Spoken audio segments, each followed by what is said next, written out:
Hello, I'm Kristin and welcome to my channel on healing my body and mind through nutrition and exercise. Welcome back if you've been following along. Welcome if you are new. Please make sure to hit that subscribe button, like, and follow along.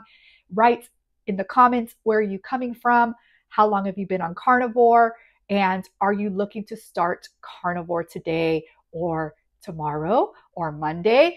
Very, very soon, I hope, if you have not started yet.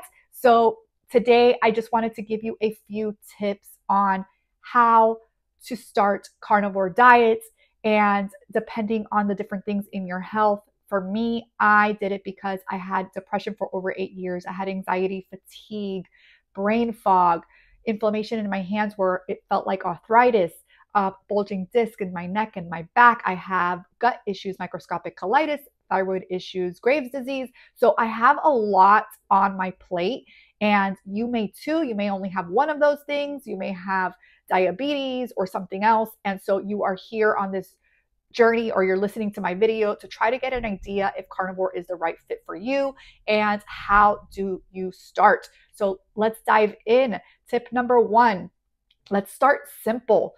Begin with the basic animal-based foods like beef, salt, and water. Don't overcomplicate it. People want to overcomplicate it. They want to get recipe ideas and meal plans. And don't get me wrong, once you start and you start to see that this is the way to eat, you can do that. You can play with different recipes and be a little bit more creative with the things that you eat so that it becomes more sustainable for you. But in the beginning, really try to stick to just the beef, salt, and water. And you can add eggs in that mix. I did eggs personally. And in the beginning, it was very hard for me to just do red meat. So I definitely understand if you can't. My advice to you is that is okay. Go ahead and add some chicken thighs or seafood. Try to mix it up until you can get accustomed to just eating more red meat. I had to do that because I literally felt nauseous just taking out the raw meat to cook for my husband, and I couldn't. So I had to implement chicken and seafood and mix it up. And now I pretty much just eat red meat almost every day for dinner. Yesterday, I had it twice a day and I loved it. So you have to get your body to adapt and get accustomed to this way of eating. And it may take longer for you. It may be quick for you. You may not even need to dabble in chicken and other meats, right? You might be able to just do the red meat. So focus on high quality meats and try to avoid processed meats initially. Transition slowly. Tip number two, transition slowly. If you're coming from a standardized diet, gradually reduce carbs and plant foods to ease into the carnivore way. So maybe consider doing more of a ketogenic, low carb, right? Where you're slowly reducing the carbohydrates and reducing the plants and the fruits or whatever it is that you're eating.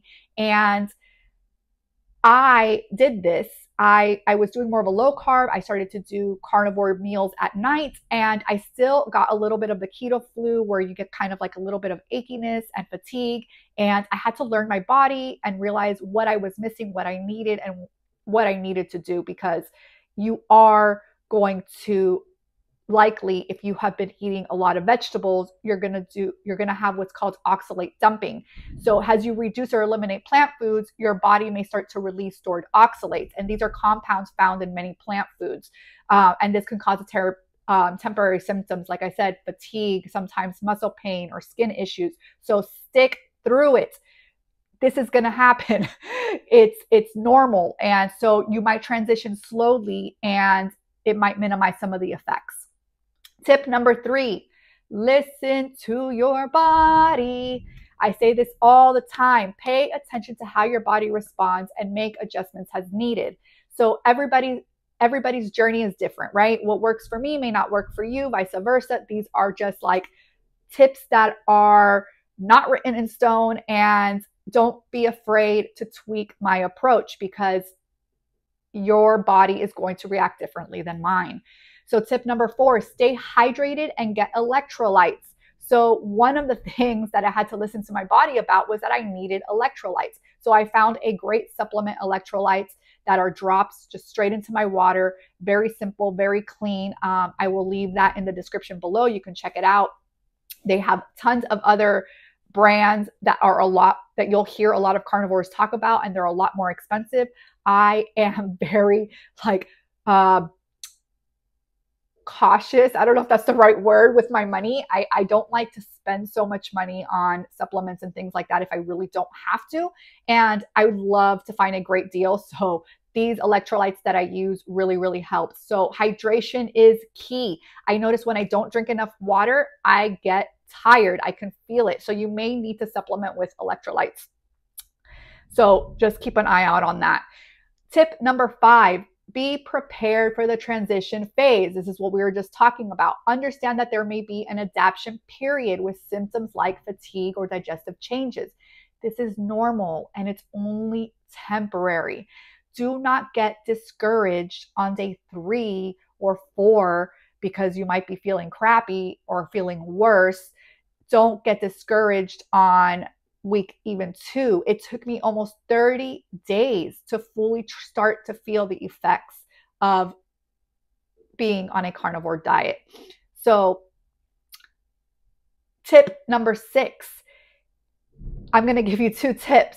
If you are a person who likes to meal plan, you wake up really early, you don't have time, and you're afraid that you're not going to get the right foods, meal prep, okay? That's for you.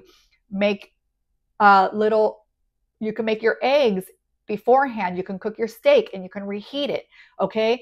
If you have to. I personally don't really meal plan. I've never liked it. I have been a wellness coach for like 5 years now, and I am really, really bad at that. I am just not a meal planner. I don't like it. And that's me. That's my personal, preference. I just cook. What I do is I normally try to cook enough for dinner to have leftovers for lunch for my husband. I normally eat twice a day, and so I usually have my eggs and bacon for breakfast, which I make in the morning, and then for dinner, if we do have leftovers from the night before, I'll eat the same thing or I'll make a new dinner. So that's definitely more of a preference on your personal level. Mental preparation. The mind is very, very powerful, and you need to prepare yourself mentally for potential social changes, cravings, and you need to remind yourself your why. Why am I doing this? Why is this my goal, right?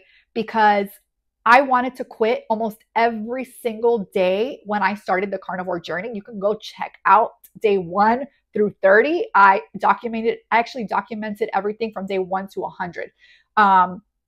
And I wanted to quit those first 30 days. I talk about it because you will struggle. And we come from eating all of these foods that we love and that we may be addicted to. And so it takes a while for not only our bodies to adapt and adjust, but for our minds to adapt and adjust. So keep that in mind. Mental preparation is very important. And tip number 8, seek support. Join online communities. Find others who are also following the carnivore diet to support and encourage.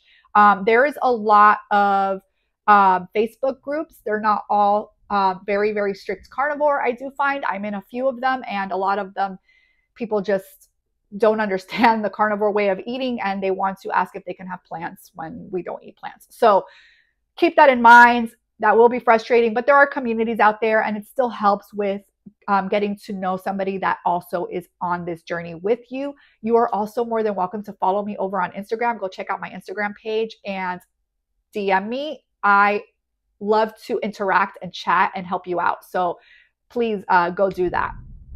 And tip number 9, keep it sustainable. Ensure your approach is something you can stick to long-term. It doesn't have to be all or nothing. Find what works best for you. And that goes back to like when we first started, that I told you, eat red meat, right? But you find that it's like really, really hard and you're just ready to quit in week 1. Go ahead and add that chicken, add pork, add game, add organ meat, right? Okay, switch it up. That's okay when you're first starting. And don't be hard on yourself. Tip number 10, don't be hard on yourself. If you give in to a craving, I hope you don't, but if you do, start over, start again. It's fine. Things happen, okay? So I hope that all of these tips work for you. I hope that they help. And I would love to hear from you in the comments. I would love to know if you're going to get ready to start this carnivore journey, and where are you on your journey if you've already started. I hope you have a beautiful day, and I will see you again tomorrow.